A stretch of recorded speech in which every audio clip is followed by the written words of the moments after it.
నమస్తే అండి, నేను మీ Krishna. Welcome to Krishna's kitchen. మనకు చిన్న పెద్ద ముసలి ముతక అని తేడా లేకుండా అందరూ ఇష్టంగా తినేది ఆమ్లెట్ అండి. ఇంట్లో కూరగాయలు లేనప్పుడు ఎక్కడికైనా ఎమర్జెన్సీగా వెళ్ళాలి అనుకున్నప్పుడు మనకు అర్జెంటుగా గుర్తొచ్చేది ఈ ఆమ్లెట్. ఒక్కసారి ఈ ఆమ్లెట్ మసాలా ఆమ్లెట్ వేశారంటే ఎటువంటి కూరలు కూడా అవసరం లేదండి. ఇంట్లో కూరగాయలు ఏమీ లేనప్పుడు ఒకసారి మసాలా ఆమ్లెట్ వేసుకొని తిన్నామంటే సూపర్గా ఉంటుంది. ఇంకా కూరతో పని ఏమి లేదండి, ఎవరైనా ఈజీగా చేసుకోవచ్చు. అంతేవిధంగా టేస్ట్ కూడా అదిరిపోతుంది అనమాట. ఇప్పుడు ఈ మసాలా ఆమ్లెట్ ఎలా తయారు చేసుకోవాలో చూసేద్దాం. దానికోసం ఇక్కడ ఒక బౌల్ తీసుకొని ఒక పెద్ద సైజు ఉల్లిపాయ ఇలా సన్నగా పొడవుగా కట్ చేసుకోవాలి. లేదంటే మీరు ముక్కలు చిన్న ముక్కలుగా అయినా కట్ చేసుకోవచ్చు. మనం మామూలుగా నార్మల్ ఆమ్లెట్కి ఎలా వేసుకుంటామో అలా అయినా కట్ చేసుకోవచ్చు. నేనైతే ఇలా పొడవుగా కట్ చేశాను, తినేటప్పుడు బాగుంటుందని. అందులో ఒక పచ్చిమిర్చి ఇలా రౌండ్గా కట్ చేసుకొని వేసుకోవాలి. ఇప్పుడు తగినంత కారం వేసుకోండి. మనం మళ్ళీ తర్వాత పచ్చిమిర్చి వేసాము, మళ్ళీ అందులోనే పెప్పర్ కూడా వేస్తాం కాబట్టి చూసుకొని వేసుకోవాలి.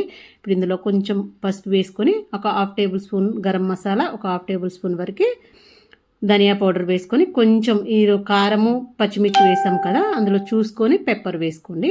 తగినంత ఉప్పు వేసుకోండి. ఎగ్గులో ఆల్రెడీ కొంచెం ఉప్పు ఉంటుంది, చూసుకొని వేసుకోవాలి. కొంచెం కొత్తిమీర వేసుకొని ఇవన్నీ బాగా కలుపుకోవాలండి. ఇలా నలుపుకుంటూ మొత్తం కలిపేసుకోవాలి. అప్పుడు మనకు ఉల్లిపాయలో నుంచి వాటర్ బయటకు వచ్చేస్తుంది. ఎంత బాగా కలిపితే ఈ మసాలాలు ఇలా పిసికి కలపడం వలన మనం వేసిన ఉప్పు కారం మసాలాలన్నీ ఆ ఉల్లిపాయకి బాగా పడుతుందన్నమాట.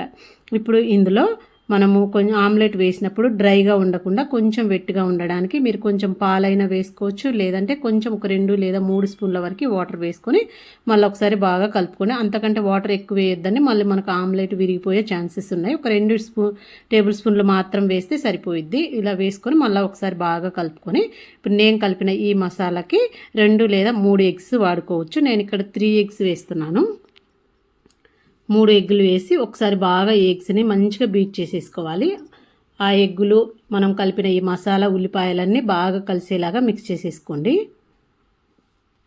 ఇంకా మనకి ఈ ఆమ్లెట్ మసాలా ఆమ్లెట్ ఉంటే ఇంకా ఎటువంటి కూరలు లేదండి. నేను వేసే ఈ ఆమ్లెట్ ఇద్దరికి సరిపోతుందండి. ఇద్దరు తినొచ్చు అనమాట, ఒక్కళ్ళకు కాదు, ఇద్దరికి సరిపోతుంది. ఇప్పుడు స్టవ్ మీద ఒక ప్యాన్ పెట్టుకొని కొంచెం మందంగా ఉన్నదైనా కొంచెం వెడల్పుగా ఉన్నది పెట్టుకొని ఒక 2 టేబుల్ స్పూన్ల వరకు ఆయిల్ వేసుకొని ఒక 10 వరకు వెల్లుల్లి రెబ్బలు ఇలా సన్నగా కట్ చేసుకొని వేసుకోండి. ఇలా వెల్లుల్లి వేసుకోవడం వల్ల మనకు ఈ వెల్లుల్లి అనేవి ఆయిల్లో ఫ్రై అయ్యి తినేటప్పుడు మంచిగా పంటి కింద తగులుతూ ఉంటాయి. అందులోనే కొంచెం కరివేపాకు, కొంచెం కొత్తిమీర వేసుకొని ఇవంతా కొంచెం ఫ్రై అయిన తర్వాత మనం రెడీ చేసి పెట్టుకున్న ఈ మిశ్రమాన్ని ఆమ్లెట్ వేసేసుకోవాలి. కొంచెం ఇది మందంగానే ఉండాలండి, మరీ పల్చగా ఉండొద్దు. ఈ ఆమ్లెట్ మందంగా ఉండాలి. అందుకే బాండీ అనేది మరి పెద్దది కాకుండా కొంచెం చిన్న సైజు పెట్టుకుంటే కరెక్ట్గా సరిపోయిద్ది. ఇప్పుడు దీనిపైన కొంచెం కొత్తిమీర వేసుకొని మూత పెట్టుకొని ఒక 5 నుంచి 10 నిమిషాల వరకు మంట సిమ్లో పెట్టుకొని చక్కగా కాల్చుకోవాలి.